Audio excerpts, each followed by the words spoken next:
when we're making a decision about where to set our prices, we need to look at the 3W triad, the 3-win triad, which is this good for the patient? Is this good for the team? Is this good for the business owner / my family and everything that impacts on, how well I run my business? And too often people set prices based on trying to keep it cheap for the patient.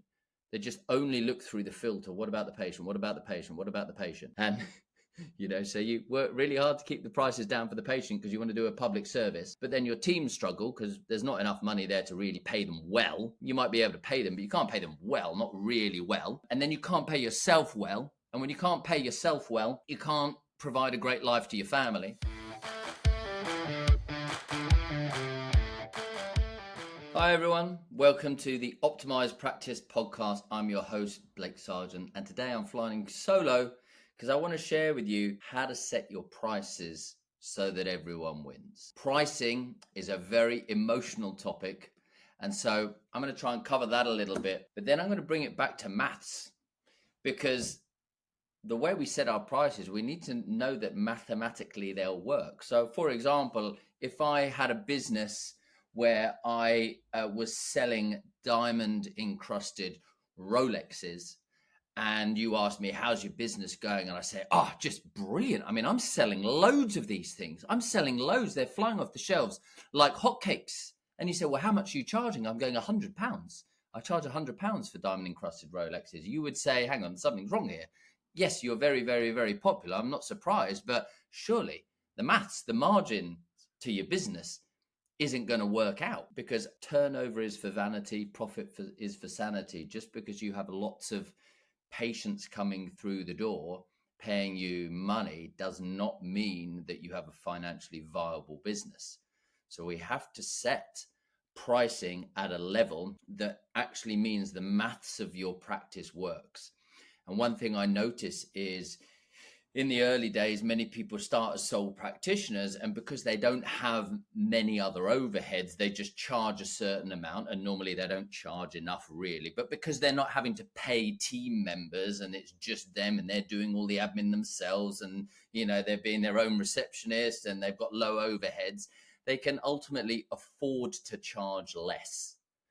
So when they grow and they get fed up with just being, the sole reliance of the practice, and they go, okay, how can I make this about we, not just about me? How can I build a team? Okay, how can I bring someone in? How can I employ someone? How can I get some admin support? When we have a model like that with more moving parts, we need to look at our pricing very differently. And often people struggle with that transition because they go, well, I always used to charge £40 or something. I couldn't possibly charge any more than that. So I'm going to walk you through how to do that, or at least give you some ideas. I'm sure people may disagree with me, but you can't disagree with maths. So the maths either works or it doesn't. You wouldn't tell me to carry on selling my diamond encrusted gold Rolexes for £100, because obviously there would be no margin in that. I would make no money even if I sold a load of them. I've worked with practices where they're serving 1,200 appointments a month and they're still broke, because volume doesn't mean profit, right?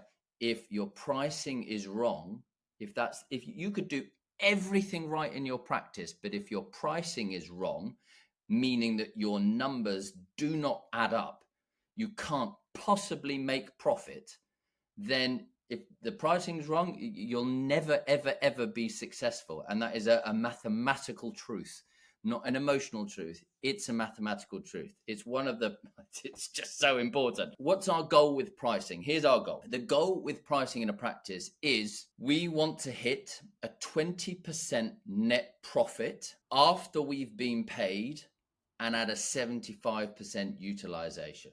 What do I mean by that? I mean, for every £100 that comes into the practice, and once we've spent everything and we've paid our team and we've paid our rent and we've paid our admin and we've paid all our costs and we've paid for all the consumables and we've paid for ourselves and we've paid for all the bills and the electricity and our subscriptions and the 25 different line items that sit on our profit and loss sheet, we want to be left with 20% net profit at the end.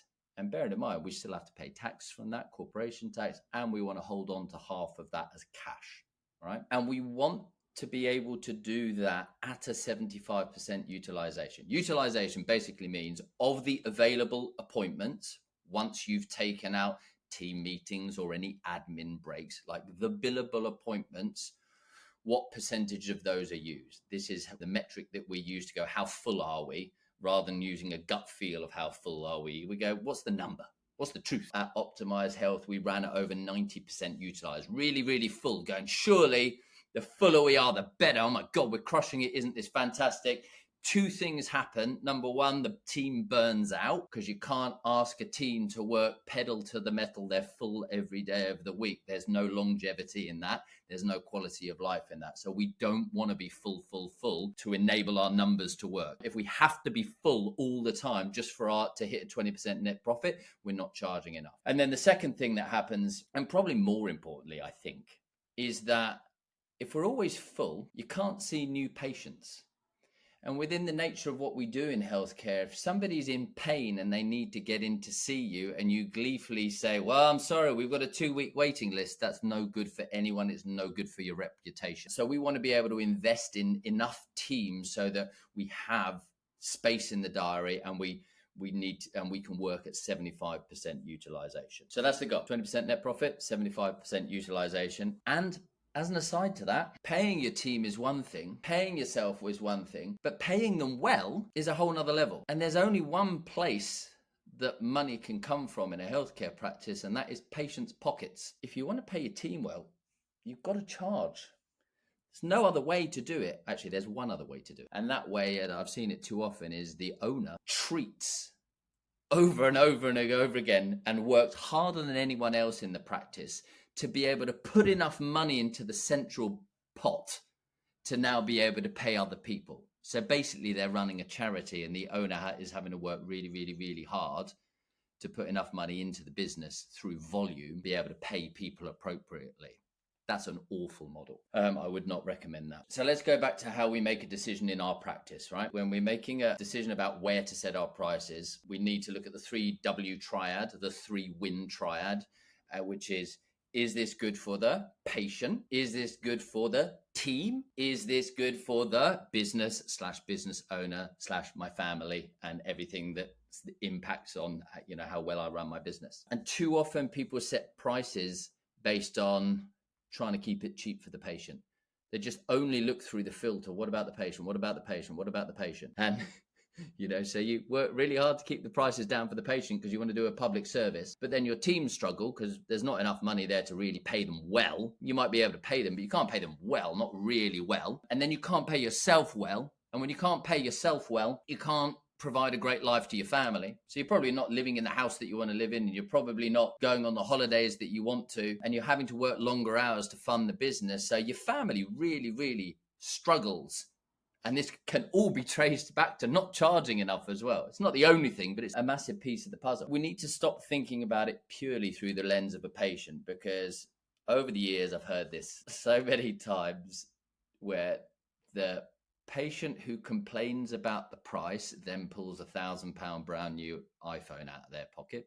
The patient who complains about the price then spends the next 30 minutes telling you about the 5-star cruise they just went on that cost them 10 grand. And then somebody complains about the price. Turns out they're head teacher of a school and drove off in a brand new BMW. Like, these are all real life examples of working with practice owners. Like, I've heard loads of these kind of stories. And so if we don't value healthcare, our patients won't either, So look, getting a few complaints, which is often what we try to avoid, there's no way to set our prices, and often out of a couple of hundred patients in a month, maybe 1 or 2 people mention something about the price, and that's what we focus on, and we take that to heart and we go, oh my God, maybe my prices are too high. No, 198 people had no issue with it. The 2 people who complained and then drove off in a BMW or whatever it might be, maybe they just don't value healthcare, and do you know what, they can go and be treated for free elsewhere, or they can go down the road to someone cheaper. That's fine. But you guys have got to decide where you want to start playing. What are we going to charge? How are we going to work out the maths of this? Let's go first to the practice percentage pyramid. I told you that we want to have a 20% net profit.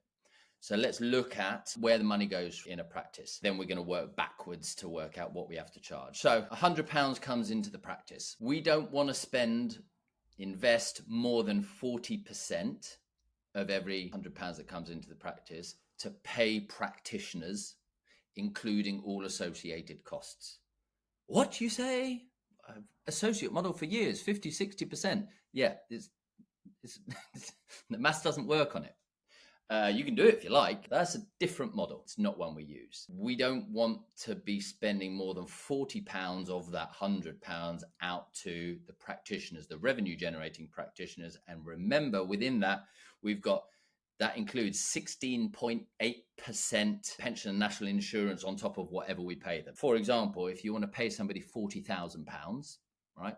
Just plucking a number, right? By the time we've added pension national insurance on the top, their actual cost to a practice is £46,720. So there's an additional £6,720 that gets paid in addition on behalf of the employee. So you've got to bear that in mind. So £100 comes in, first £40, we don't want to spend more than £40 as a total towards practitioners. Then we want about 7% rent. We don't really want to be paying more than 7% towards rent. Then we've got our support team, the non-revenue generating but essential support team. We don't want to be spending more than about 13% on that. So no, that's now we're at 60%, which leaves us only 20% for all other costs, all of your consumables, all of your subscriptions, all of your CPD, all of your insurances, paying your bookkeeper, paying your accountant, paying for your software, paying for the flowers, paying for the magazines, there's a long list of line items that can go in here. Something we need to be really smart about and something we need to be really on top of. But then if we do all of that well, we're left with 20% net profit. Yeah, £100 comes in, 40 goes to practitioners, 7% to rent, 13% to support team, admin salaries, 20% goes to all other costs. Then we want to be left with 20% net profit. And we want to do all of this only at 75% utilized so that we have a consistent business.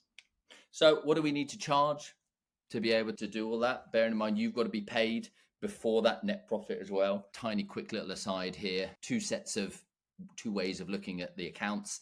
Yes, the way your accountant is going to say it is you take a dividend from the profit. That's true. That's fine, by the way. We just look at the figures of, okay, what would it be if you were paid prior to that net profit? Yeah, so the way that an accountant will do it would be slightly different. But we look at it as after I've been paid, whether you take a salary, dividend, whatever it might be, whatever's the most tax efficient, after you've been paid, there should be 20% net profit left. Yeah.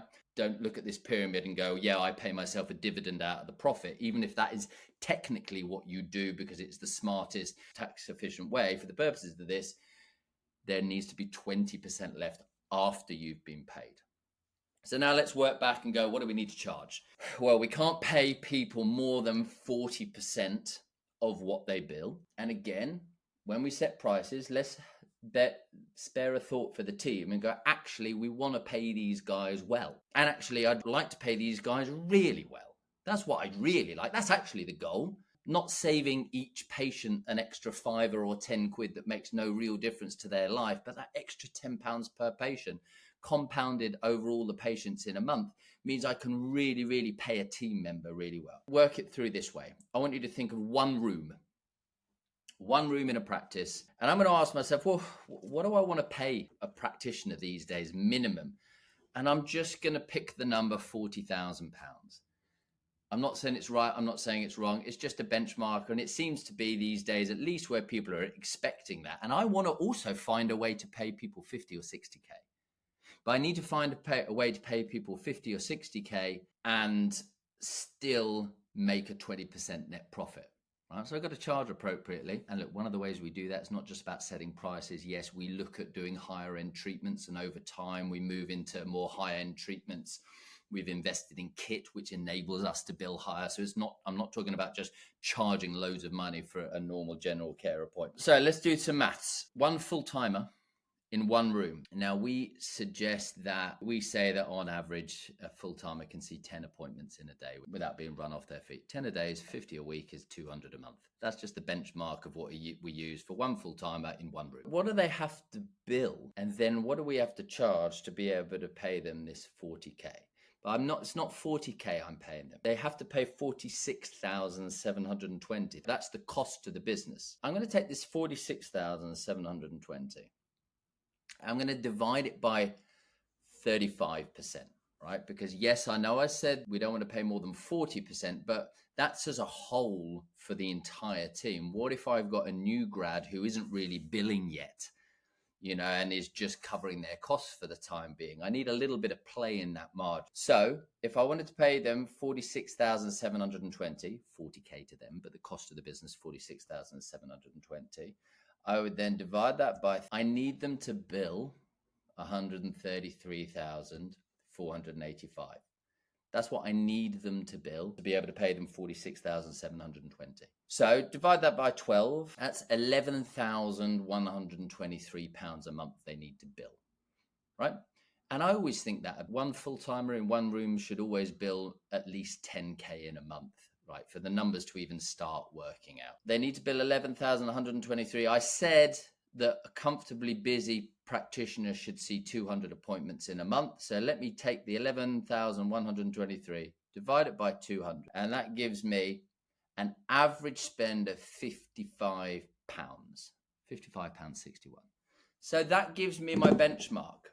I have a number that says this. On average, they need to bill £55 as an average spend. That would enable me to pay them £40,000 and for me to hit all my margins so that I can look after my admin team, I can look after myself, my family, I can pay all the other bills, and we can be left with a 20% net profit, half of which I'm going to put away for a rainy day and to reinvest back into the practice. That sort of gives us our base number, doesn't it?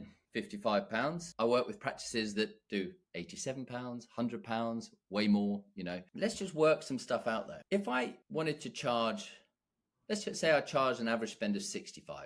That might be my new appointment fees 70 and my follow-up is 60 or thereabouts. But let's say I go, well, hang on, £65. Multiply that by the 200 in a month. Now they're billing 13,000 a month rather than 11,000. That's quite big. Multiply that by 12. Now they're billing 156. I wonder what I could pay them and for things still to work out in my practice. So 156,000, what's 35% of that? 54,600. You see, so if I start getting my pricing right and I start having an average spend of 65, which, like I have said, isn't just about charging loads of money. First, we need to set those numbers properly, yes. But we then look at shifting the mix and going, okay, well, how can we make some of our treatments more high-end? Is there some laser work that we can do, or shockwave, or could we look at some gait analysis, or can we do some surgery, or, how can we attract people that will also spend more? Because in our price list, we've got some higher end treatments as well. So we start evolving the business from what used to be 80% cut and come again or just general care routine work, whether that's osteopathy, physio, podiatry, and moving it towards, okay, how can we actually make it so that now we're 50-50? So only 50% is general care.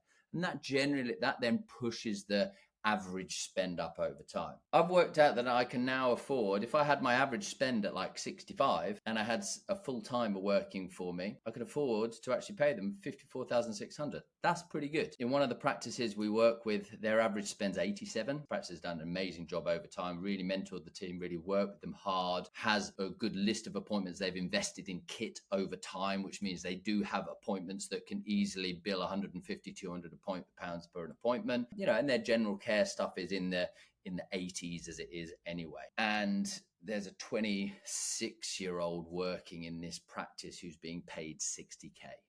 Now, you can attract and keep some amazing people if you're willing to pay that. The top three guys at our practice earn over £80,000 a year. There's no surprise as to why 9 of our guys have been with us for over a decade. So when we look at pricing, we go, well, we start thinking more about our team members rather than each individual patient. Create a model that enables us to pay our team really well, to reward them. And what we do, by the way, as an aside to this, is, and we run this for over 20 years now, but it's something called the hybrid model, which is where we took all the benefits of being an associate, which is, hey, the better you do, the more you bill and the more you get paid.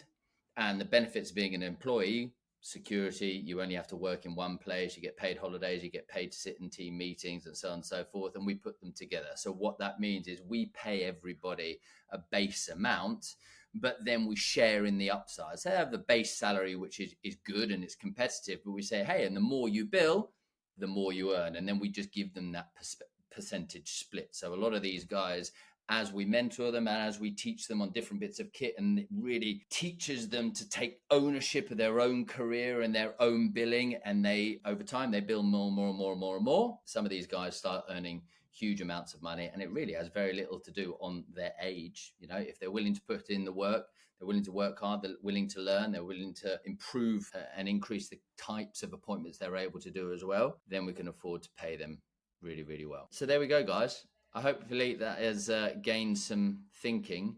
Look into your pricing based around maths first. Put emotion to one side just for a moment and go, if we wanted to hit all these numbers, what would we have to charge? What is the number we have to charge? And then ask yourself the question, okay, well, who do we need to become? What do we need to do? What do we need to change to be able to charge those kind of appointment fees? All right, team, that's all for this episode of the Optimised Practice Podcast. If you enjoyed this content, please subscribe so that you never miss another episode. And don't forget to follow us on social media. And if you want some help building a practice, then please reach out to us and we'll do everything we can to support you and show you exactly how we did it and share it. So that's all for today. I'll see you in the next episode.